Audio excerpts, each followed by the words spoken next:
geralmente o cara ele chega totalmente ferrado. Porque se o cara ele come bem, naturalmente ele vai treinar. O cara que treina vai comer bem. Então os hábitos positivos acabam... São angulares. Eles são angulares, perfeito. eles acabam potencializando outros hábitos positivos. A gente define como 4 hábitos fundamentais que todo mundo deveria fazer. Uma dieta baseada em comida de verdade, que é a dieta da roça. Bons níveis de atividade física. A gente indica aqui 3 treinos de força por semana e 3 treinos cardiovasculares. Pode mudar de acordo com a rotina da pessoa. Pode ser jiu-jitsu, né? Pode ser jiu-jitsu. Mas que tenham bons níveis de atividade física durante a semana. Uma boa qualidade de sono. Dormir 8 horas por noite. Fazer uma higiene do sono. Ter uma rotina de sono. E o quarto, que sempre dá muita polêmica também, que é a exposição diária ao sol. A gente é um grande defensor da exposição diária ao sol. Cara, parece algo besta, assim, você se expor 20, 30 minutos por dia ao sol. Mas é incrível como isso muda a qualidade de vida da pessoa. Como é que seria essa exposição? Você já adiantou que o Fui tempo é entre cancelada 20 e esses 30. dias. Sim. Mas tem uma Eu faixa posso de nem horário. Cara, é corpo todo. O Porque eu tempo falo pra vai- Malu, eu queria tomar sol nu em casa, mas tá o piscineiro lá. Entendeu? Existe Mas uma você questão toma, que eu amor, sempre para falo. de Não, show. espera ele ir embora. De vez em quando ele não toma É pelada, bom, acredite. diz que tem benefício tomar porque sol ali. Eu sempre falei com a Malu, acho que tem que tomar sol nu. Inclusive, É melhor. falando com o Igor Eckert, que já veio aqui no podcast algumas vezes, é um cara que ele é realmente dessa parte de tudo científico, né? Eu tinha visto um Reels falando sobre como tomar sol nos testículos poderia ser bom para os espermatozoides. E a gente tava na fase de querer engravidar. Aí eu falei, Igor, me dá o aval aqui, cara. O que você acha? Ele falou, calma aí, né? Porque, olha, eu vou procurar referência, mas Mas não tem eu muita vetei. coisa assim. Não tem, ninguém vai Não tem fazer lá, isso. vamos pegar Ninguém 100 vai- homens, 50 sol no saco, 50 não tem sol. Ninguém vai estudar isso. Eu Pois é, não vetei, eu tinha. vetei pela lógica. Eu pensei assim, o saco, pra quem não sabe, né? Ele fica fora do corpo para Pra ficar mais resfriamento. resfriar. Entendeu? Então, nesse caso, é verdade. Ele não faz bem pra Mas aí- Vamos, aí eu Aí usei a eu- lógica, eu Mas falei, o Igor, ele falou, cara, tem lógica. Ele citou isso aí, geralmente. Ele falou, olha, o saco já tá fora porque é mais fácil de esfriar. Mas quando ele toma sol, ele também dilata mais Sim. pra ajudar a Aumenta a esfriar. circulação sanguínea ali. Perfeito. E você vai estar tomando sol, você tá num forno, você vai tomar sol durante, sei lá, 15 minutos. Sim, perfeito. Então talvez seja bom, mas a gente Aí falou, eu vetei, falei, vamos tentar engravidar. Depois Exato. você frita os seus No próximo ovinhos, tá teste. tudo Mas certo. agora eu tô tomando sol nu quando eu consigo. Falta um ano pra gente engravidar de novo, basicamente, um pouquinho menos. Né? Mas isso perguntam pra gente com muita frequência, né? Ah, quanto de pele eu tenho que expor? Como que é a forma ideal de tomar sol? Como que eu sei o tempo ideal de tomar sol? E não existe uma resposta fixa pra todo mundo, tá? Se a gente pegar uma pessoa com pele morena e uma pessoa com pele muito branca, geralmente um descendente alemão, cara, você não vai conseguir colocar essas duas pessoas no mesmo tempo de sol, na mesma intensidade de sol. Só que existe uma coisa, nossa pele é como se ela fosse ali aquelas placas solares que você coloca na casa. Quanto mais placa solar, mais energia você vai ter. É o mesmo princípio, tá? Quanto mais pele exposta tiver, melhor. Então esse é o primeiro princípio. Segundo princípio é que o tempo de exposição ele depende da tonalidade da sua pele. E também se você já toma sol, tá? Eu vou dar um exemplo. Eu era uma pessoa muito branca mesmo. A gente era... Não, realmente, aqui não dá pra ter noção falando assim, que parece que o cara tá exagerando. Eu era muito Vocês branco. estão mais É, bronzeados. mais Exatamente. bronzeado agora. E aí, eu era uma pessoa que eu acreditava que eu não podia tomar sol. Porque parecia que eu tinha alergia ao sol. Eu ia pro sol, em 5 minutos eu tava torrado.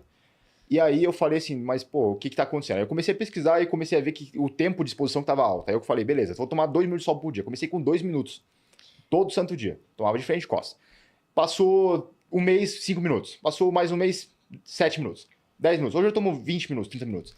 Cara, minha pele não queima mais. Eu posso ficar na praia, eu posso ir na praia tranquilo. A gente não usa protetor solar, tá? É uma questão importante.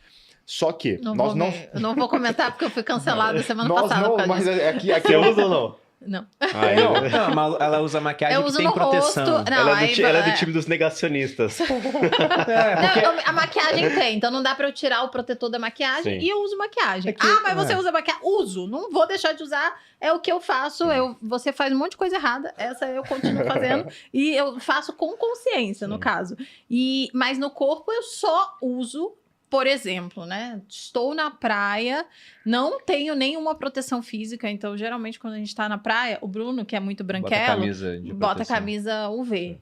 É porque a gente vai pra praia na Bahia, a gente fica andando na praia 5 horas, entendeu? É muito Aí tempo. muito tempo. É Não tem muito como. tempo, mas aí geralmente eu uso chapéu, proteção física. Perfeito. E aí Mas mesmo assim, eu vou e me exponho sem proteção, porque senão eu fico branca, É que feia, gente. o argumento da Malu é que ela não toma quase sol. É. Porque a gente fica o Sim. dia todo aqui gravando numa caixinha. Então, quando você sai no sol, ela fala, cara, deixa eu tem que se tomar. expor. Claro. É diferente, por exemplo, do salva-vidas. Do salva-vidas que tá Perfeito. lá o dia inteiro. A gente acabou de falar, não é? Ele trabalha no sol. Infelizmente, ele vai ter uma exposição muito maior. E aí, ele usa geralmente proteção física, porque a proteção, lógico, protetor nem dura. E muitos deles usam aquela proteção, aquele protetor Protetor solar. solar que é de O proteção físico, de óxido de física. zinco. Exato, É. que é mais seguro. E protege mais também. Então, essas pessoas, eu realmente acho que a exposição solar a longo prazo, por muito tempo, é ruim e é Sim. danoso à pele. Tanto é que a gente vê as pessoas que trabalham no campo são mais envelhecidas, porque tem muita incidência solar. Mas não tô dizendo também que você tem que passar, se entupir de protetor Não. solar. E perfeito isso daí. E, inclusive, a gente faz um adendo aqui. Nós nunca falamos que somos contra a proteção solar, tá? Nós somos contra o protetor solar que normalmente é vendido em farmácia, tá? Que é Se- cheio de produtos químicos Eu, cancerígenos. eu comprei um bom agora pra Maria Tereza. Existem bons, só que os bons geralmente vão ser muito mais caros Sim. e vão Acho ser foi meio que R$150 inacessíveis. o potinho. assim. Não é o do mercado convencional. Não é. Quanto foi, Leila? Nem sei. Foi isso, né? Uns 150? E aí o que acontece? Quando você pega lá e você pesquisa, por exemplo, recall de protetor solar nos Estados Unidos. Cara, todo ano. Todo ano. E aí o que acontece? Eles falam, essa substância faz mal. Aí tira essa substância. Só que as outras também fazem mal, só que não tem estudo para falar que elas É fazem a mal. falta de evidência. É a mesma falta de evidência Eles que a gente tem sempre nos alimentos. trabalham com a falta de evidência. Aí eles fazem um recall, né? Teve da Aí tira aquele. oxibenzona. Aí isso aqui faz mal, causa câncer. Agora é oxibenzina. Tipo, é a mesma coisa com... É isso. Entendeu? Muda ali um negocinho ali, uma vírgulazinha, acabou. Então, a gente não é contra o uso de protetor solar. Inclusive, a minha esposa faz uma receita de protetor solar caseiro, tá? Você usa basicamente 3 ingredientes. Você pode usar óleo de coco, você usa cera de abelha e óxido de zinco. Tá, o óxido de zinco não é um produto químico? É um produto químico, só que existe uma grande diferença. O produto químico que está no protetor solar de farmácia é absorvido pela pele, porque geralmente eles são nano, tá? As partículas são muito pequenas e eles são absorvidos pela pele. O óxido de zinco, quando você compra ali para fazer o protetor solar, ele grande. cria uma barreira física, Uhum. tá? Ou seja, ele não é absorvido. Fica branco, né? Fica branco. Exatamente. Ele não é absorvido pela pele, por isso que ele fica brancão e se você passar o protetor solar caseiro no rosto, ele vai ficar E brancão até mais mesmo. efetivo, né? Muito mais efetivo, porque ele gruda na sua pele e Proteção ele física. protege ali fisicamente. Diferente do protetor solar químico, que ele vai criar uma camada de proteção intradérmica, tá? Que vai proteger a tua pele, teoricamente. Eu acredito que faz mais mal do que bem se você usar o protetor solar químico. E aí a gente tem também a proteção mecânica, que seria você, por exemplo, pô, eu tô usando um chapéu, tô usando uma camisa de manga comprida, isso tá me protegendo muito mais do que um protetor solar faria. No caso de excesso de exposição, né? Exatamente. Então, muita gente pergunta pra gente, pô, não quero usar mais o protetor solar, o que eu faço? Não quero ficar usando esse protetor solar de farmácia, não tenho condição de comprar um protetor solar físico bom. Eu falo, cara, camisa de manga comprida, Uhum. chapéuzinho de sol, bota obviamente, Faz igual o Bruno, vira um gringo na baia. É, O isso, Bruno chapéu, é igualzinho. Mas é a melhor opção. é a melhor opção. Mas aí, engraçado, né? Eu tomo cada vez menos sol por falta de tempo, deveria Sim. tomar mais. E eu uso cada vez menos protetor solar e tô cada vez mais branca, tá? Tá uma conta meio estranha. O pessoal reclamando que eu não uso protetor solar. Claro, eu não tô no sol, gente. Se eu não tomo sol, não tem Eu como. não tô usando cinto de segurança agora também. E Não tô no carro, cara. exatamente. Não, inclusive, isso é uma coisa que se fala muito hoje em dia, que você tem que usar protetor solar até dentro de casa. Isso é uma loucura. Se tornou insano, né? Isso é loucura. Você tem Não, que se usar... eu vender esse protetor, é Mas fácil pra vai todo mundo. Vai lá Você no tem meu que vídeo fazer que isso, eu pô. fui Não, cancelada. eles falam pra usar dentro de casa, Tá eles escrito brigam lá com isso. você se você A falar que mulher, não não, usa. mas você precisa usar até dentro Porque de a casa. tela do Que é a computador... luz azul. A tela do Exatamente. computador tá fazendo raio UV, cara, isso é loucura. Aí a gente já chega no nível de insanidade. E quanto ao horário, vocês têm alguma preferência de horário? Pela manhã, à tarde, evita o sol do meio-dia ou Aí tem a que ser gente tem esse outra sol? polêmica. Se a gente... O melhor horário para você tomar sol, pensando em... O que acontece? A vitamina D, ela depende do raio UVB, tá? Então, quando você quer níveis mais altos de vitamina D, o que mais importa é a radiação estar alta, tá? Você não... o horário das 4 é o melhor porque não tem radiação, mas é justamente a radiação que a gente está buscando, tá?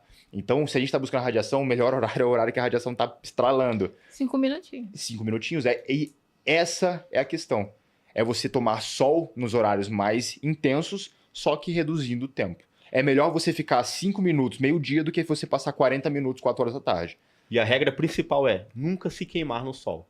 É isso. Se você queimou no sol, significa que você excedeu Tempo a quantidade demais. que a tua pele está adaptada. Os carioca Entendeu? agora lá Quando na ele praia, começou, gente. que ele era muito branco, era 5 minutos. Hoje é 20. Ele pode pegar 20, 30 minutos sem queimar. Ou seja, a pele está adaptada. E, cara, existe um mecanismo de adaptação na nossa pele. Se existe esse mecanismo, é para ser usado. Entendeu? Ele está aqui para ser usado. Você imagina, eu sempre que falam que a pele não se adapta ao sol, eu penso assim, imagina um cara que faz um carro e ele coloca um botão que não tem função. Não faz sentido, né? A natureza, ela é perfeita e ela cria nossos mecanismos pensando que existe alguma função para aquilo. O seu corpo, por que você bronzeia? É justamente o teu corpo se adaptando àquela realidade que é a exposição ao sol, tá? Então é normal que quando você começa a tomar sol, você se queime muito mais facilidade, mas teu corpo está entendendo que você vai tomar sol com frequência, e aí você está cada vez mais protegido pelo teu próprio corpo. Isso não faz com que você nunca vai, por exemplo, se tornar uma pessoa imune ao sol, mas você vai chegar a um ponto que você não se queima com tanta facilidade. E hoje a gente vive uma epidemia de baixa vitamina D. No Brasil, principalmente, também. A grande maioria das pessoas tem baixa vitamina D. E dentro da referência ainda é baixo. Entendeu? Quando você tem altos níveis de vitamina D, você não fica doente. O É um exemplo negócio do Rio Grande do impressionante. Eu não lembro de ter ficado doente nos últimos 10 anos. Eu não sei o que é ficar doente. Um episódio bem interessante que aconteceu no Rio Grande do Sul, lá quando a gente estava trabalhando, não sei se vocês sabem, enfim, a gente foi para os resgates no Rio Grande do Sul. Eu Lá- acompanhei. É. Então, o que aconteceu ali naquela época? A gente estava com um grupo de resgate e essas pessoas eram nossos amigos. Então, o Gabriel estava lá com a gente, inclusive. E aí aí eu falava pra galera, cara, vamos fazer o seguinte, tá dando muita leptospirose no pessoal. Eu vi que muita gente ficou doente Sim, depois. muita né? gente. O que eu falei pra galera? Cara, vamos tomar dose cavalar de vitamina D pra ver se a gente segura isso daí. Resultado, ninguém do nosso, grupo ficou doente. Ninguém. Todo mundo que tava junto, que não era do grupo, ficou doente. Então, assim, obviamente, a gente chega num ponto aqui, foi a vitamina D? Não dá pra saber, né? Todas as pessoas eram saudáveis, eram pessoas com uma imunidade provavelmente muito boa, todos treinavam. Só que Isso O também nosso- influenciou, né? o nosso grupo foi o único que ninguém ficou doente. O único. De, sei lá, 400 pessoas que estavam trabalhando lá. É, mas não Tinha dá como só a água de vocês não ter... Mas Porque não- a gente mas tava bem não- exposto. Pois Mas é. não dá pra dissociar o estilo de vida. A gente Perfeito. não sabe Não dá quais pra são saber, sim. as outras coisas Perfeito. que influenciaram nisso. Né? Mas uma pergunta que eu tenho é, vocês repõem vitamina D normalmente ou só essa exposição já levaria ao nível que vocês acham interessante? A exposição, ela vai te levar para um nível legal, tá? Mas a nossa norma é buscar alta performance, né? Então a gente busca um nível um pouco acima, mas não muito acima. A gente busca o limite máximo da referência. Isso. A referência hoje, o máximo é 100, a gente busca ficar ali 80, 90, não passar de 100. Tem umas pessoas aí que passam e tal, mas a gente não recomenda. Busca ficar 80, 90 Então vocês suplementam. também. Até porque a complexidade do dia a dia é difícil pegar sol todos os dias, né? Sim. Tem dia que chove, tem dia Até que pelo não... clima, né? Tem dia É que não dá verdade. tempo de pegar. Não é todo dia que dá de pegar 20, 30 minutos de sol ali. Então né? a dieta da roça não é contra a suplementação. Não. A gente enxerga a suplementação como o que ela é. Suplemento. Suplemento, um a mais. Mas não quer dizer que é fundamental para você ter saúde, qualidade de vida, mas é algo que é a mais. Se você quer complementar alguma coisa, a suplementação serve para isso. Não é fundamental.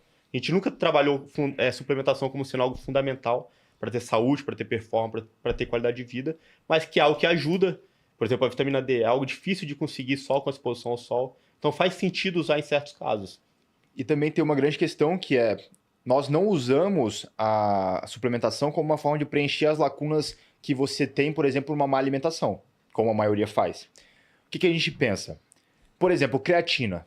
Para você conseguir 5 gramas de creatina via alimentação, você precisa de mais ou menos 1 quilo de carne. Tá? 1 quilo de carne é bastante coisa. E 5 gramas, talvez até para muitas pessoas não seja o suficiente. Você precisa de um pouco mais. Então, o que você faz? Você usa os suplementos que você não consegue, os nutrientes que você não consegue facilmente através da alimentação. Somente esses. Então, por exemplo, ômega 3. A nossa alimentação hoje, ela é rica em outras gorduras, só que ela não tem ômega 3, porque nós não consumimos muito peixe. E, inclusive, o peixe hoje, infelizmente, ele não é um alimento excelente, Sim. porque tem muito mercúrio, tem todas essas questões. Esse é um ponto, sabia? A gente tava com níveis de mercúrio alto, quando a gente foi fazer exames pra engravidar, Sim. porque a gente comia muito peixe. Exatamente. Exato. Então, assim, você buscar... É um risco, né? Então, compensa mais você usar o ômega 3 de forma isolada do que você comer peixe para ter ômega 3. Hoje, na nossa realidade, compensa mais dessa forma. A gente busca a suplementação dessa forma, sempre buscando consumir aquilo que a gente não consegue através dos alimentos que a gente usa na nossa dieta. Mas a grande maioria dos... Por exemplo, você pega o fígado bovino. Se você olhar o fígado bovino, os micronutrientes, parece que você está vendo um suplemento. Ele parece um suplemento. Até superior, né? Até superior. Por quê? Porque a biodisponibilidade daquelas vitaminas ali são muito maiores do que de um comprimido. Tá? Teu corpo vai saber lidar com aquilo ali muito melhor do que lidar com um comprimido, que é muito, vamos dizer assim, é muito concentrado. Muitas vezes teu corpo descarta muito do que você consome através do comprimido. Então o fígado ele é muito nutritivo nesse sentido.